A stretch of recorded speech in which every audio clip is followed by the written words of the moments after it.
Ladies and gentlemen, g'day, and welcome back to the channel. My name's Economics Mate. Oh boy. Finally, the IS-8 has gotten some love that it deserves. It's gotten the love that it deserves, and I think, honestly, it's phenomenal. It is a great tank. It's always been an underrated tank, but now that it's got PBR, it's just better. It's better. I mean, have a look here. This is what the armor profile looks like now from an IS-8 that's shooting it, right? Have a look at this. If I were to switch to the heat, look at that. It's pretty strong. The armor profile is pretty strong indeed. So, what is there to say about this armor improvement? Now, obviously, people are asking me, well, if a tank gets PBR, what does that mean? Well, what it means is, it improves the armor profile of the tank that actually manages to get PBR.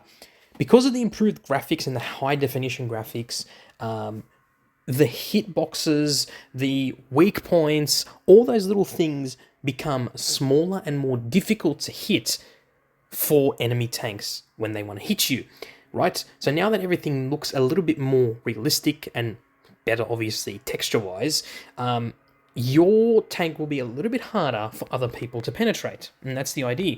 Like, look at this right here. If I were to fire at this angle, right, if I were to just face you head on, right, if I'll just face you like head on like this, you'll be able to probably penetrate, but not up here, right? So the lower plate is still a weak point, but the upper glacis and the turret armor has really made this tank great. And I mean, in general, the tank just looks awesome. Look at this. Look how cool that looks. Look how cool. Look how nice and how sexy this tank has now become. And yes, this does look like the T10M in Water Tanks PC because, well, I mean, it is the T10M. It's great. I freaking love this thing so much. It's awesome. And honestly, Wargaming really knocked it out of the park with the design of this thing and improving the armor profile in general. As you're going to see in a couple of battles that I had just now, I literally just jumped in the battles and played like I normally would play and actually did better than I thought I would. So here's my first battle on Fort Despair, alright? And essentially what you're going to see is how I would play normally in an IS-8 in general, right? Now, for some odd reason, I equipped this tank with camouflage. You know the camouflage that you won from, I believe, the what do you call it? The event, the Battle Pass event, where it looks like blue snow, right? So it's just like a light blue turquoise color. I equipped the camouflage on this tank with that. For some reason, it's not showing. It must be a bug. I need to figure out what it is, but it's really annoying me. Anyway, we're going on the heavy side here. Clearly, we're going on the heavy side. I'm trying to side scrape. There is an Object 752, but there is a VK behind me. Now, I do try to over-angle. I'm trying to shoot that 752's upper cupola, but obviously it didn't work. Anyway, I don't know what just happened there. The game literally just crashed. Anyway. Oh, look, my camo's back. Wow. Okay, interesting. Not sure what the hell happened there, but I'll take it. I'll take it. That's pretty funny. Anyway, you can see, just look how nice this tank looks. Oh my god. The HD textures just make this look so much better. The PBR, oh my god, look how good it looks. Especially in that blue camo. Gorgeous. Gorgeous. I tried to get a shot there. Not that good. Yeah, the snapshot is not the best. I do get hit by the VZ55 there, so yeah, not the best. I haven't got any damage yet. But I am going to get somewhat of a decent amount of damage. You're going to see in a very, very wee while. I haven't bounced any shots, though. So it's not a really good indication of how good the tank is. But, you know, it is what it is. I'm going to go for the VZ55. I'm going to try and get a shot into that Super Conqueror, but as you can see, clearly I can't. Now, he does hit my tracks. He goes through my track wheel and obviously penetrates me. Surprisingly, no surprises there. I'm going to get a nice shot into that Minotauro, and I do set him on fire, so it's a nice bit of 548 damage right there with one shot. Now, this tank, as I said, is very underrated. It's basically got the same gun as the IS-4. It's got amazing DPM for a tier 9 heavy tank. It's got decent penetration. As I said, same gun as the IS-4, which means at tier 9, the penetration is amazing for a 122mm gun. The accuracy is pretty good as well. Look at that beautiful 462 damage shot there. So up to 1796 damage. And I still retain half of my hit points, which is nice indeed. I'm going to get a snapshot into that object 268. Now I'm trying to protect my armor from the Minotauro. Boom, got him. Got a high roll there, up to 2278 damage. I don't believe I'm going to do any more damage in this game, which is understandable, but I'm going to try and get a hit round into that Minotauro, and I won't be able to because he has gone down. So, what's there to say about the IS-8? Well, it's a decent tank in terms of mobility. The gun is where this tank sings, and now with PBR, the armor profile is a lot more troll than it used to be. Do keep in mind, your lower plate is massive. You got a massive lower plate, so you need to play this tank accordingly. You can't over-angle, because if you over-angle your pike nose, you're going to get penned, as you saw from what I did there. I over-angled, and as a result, I didn't pen. I got penned, pretty much. This bounce tank is going to try to hit me in my lower plate, but he doesn't. In fact, he hits my track wheel instead, which I guess helps. I miss out on getting that last damage and last kill, but regardless, it is what it is. So it was a victory. It was a nice little win there, which is nice. Let's have a look how much damage I did actually. 2,278 damage and a mastery second class. And the reason why I got a second class mastery is because most people are not playing this tank. Let's face it, not a lot of people are playing the IS-8 and they don't appreciate this tank as much as they should. Now let's have a look at the second replay. This one is on Himmelsdorf. Now this one doesn't have as much damage. I say as much, it wasn't that much damage anyway in the last battle, but it's not as much damage as it. Now I say hot ones, and the reason why I say hot ones is because there's a guy called Sean Evans on my team.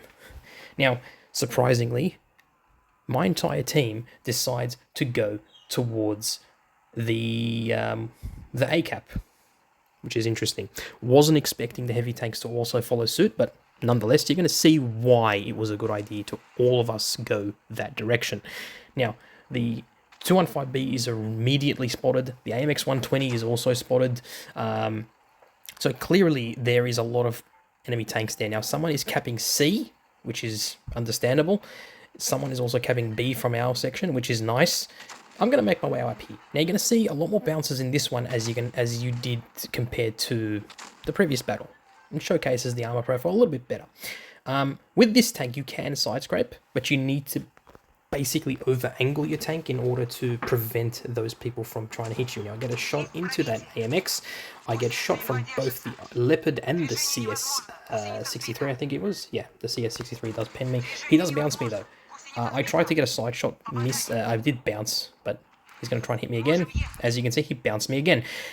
So you can see immediately the armor profile has improved on the IS-8. Now, previously, before the PBR update, the IS-8, unfortunately, was kind of weak in that department. It used to get penned a lot more. Now, with the HD updates, yes, it doesn't improve the armor incredibly, but it gives it just that little bit of extra edge there that makes it more competitive. The gun is already beautiful on the tank. It sings. The accuracy is not amazing by any stretch of the imagination, but it is definitely better than some other tanks. For some reason, this Leopard one just ignores me. Don't know why. I'm on 195 hit points of damage, and I've bounced 680 hit points of things. Now, this Caro, for some reason, does not go for me. I don't know why. He has a whole clip, and he decides to just run away instead of basically getting around me and trying to pen me. I don't know why.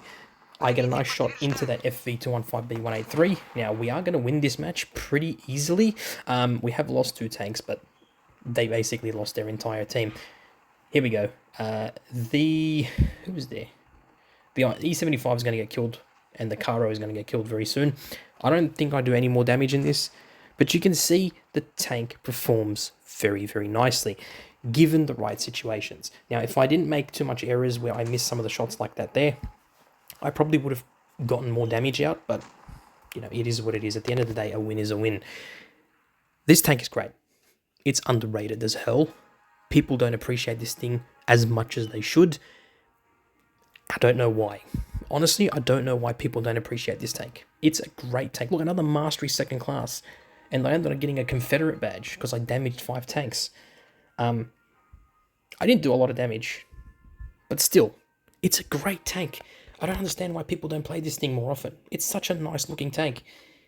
And it looks great. With this camo, oh my god, just look at it. Look how nice this thing looks, man. Oh, I can't get over how nice this thing looks. Look, people need to understand when PBR is released for tanks, it doesn't give them an incredible armor boost. It doesn't. All it does is give it a slightly better advantage with its armor profile. They need to understand that giving a tank PBR and HD textures like this improves the tank's weak spots. It makes the weak spots harder to pinpoint and harder to hit, right? It makes the textures on the tank seem like you can pen them, but in reality, you can't. Now, obviously, this tank has a huge lower plate, as you can see. This is all armor that you can pen, but that upper glacis is now slightly stronger than what it was before, and the turret armor is slightly stronger than what it was before, and the side armor is slightly stronger than what it was before, ever so slightly. And those slight changes here and there, and the way the tank looks, makes it a little bit more competitive than its predecessor. And the tank in general is great. It's got a 9.2 second reload when it's fully equipped with gun rammer and with provisions. It's got decent mobility. It's got a great armor profile. It just has a really bad lower plate, and you need to watch out that you don't over-angle too much. Right? The gun accuracy is decent, but the penetration is where this gun sings as well. It's got a great amount of DPM. It's got great penetration for a Tier 9 heavy tank, and the armor profile is very, very nice. Now that it's got PBR, not only does it look sexy as hell, but it performs much better. This tank deserves more love than it gets. So please, if you haven't played the IS-8 yet, or you've played it and you just wanted to get the IS-7, perhaps giving this tank another try is on the agenda. That's it, guys. I hope you enjoyed the video. Don't forget to let me know in the comments down below what you think of the IS-8 and whether or not you believe this is deserved to get another run. Does it deserve to be played again? And does it deserve to be shown the love that it needs? Okay? Hope you guys enjoyed the video. Don't forget to like and subscribe. To all my new subscribers out there, thank you so much for subscribing. Thank you so much for dropping by. Thank you so much for the support. I really appreciate it. Don't forget to subscribe to my good friend Token Porn. Link to his channel is in the description below. Let's get him to 1,000 subs. And to all my channel members, you guys are awesome. And my donators, you guys are absolutely incredible. Love you all. And as always, look after yourselves. Look after your friends and family. Peace in the Middle East. And stay safe on the battlefield. And to all my Muslim brothers and sisters out there, Assalamu alaikum wa rahmatullahi ta'ala wa barakatuh. And to every one of you who isn't Muslim, Merry Christmas and a Happy New Year. And of course, thank you for being bloody legends. Love you all and take care.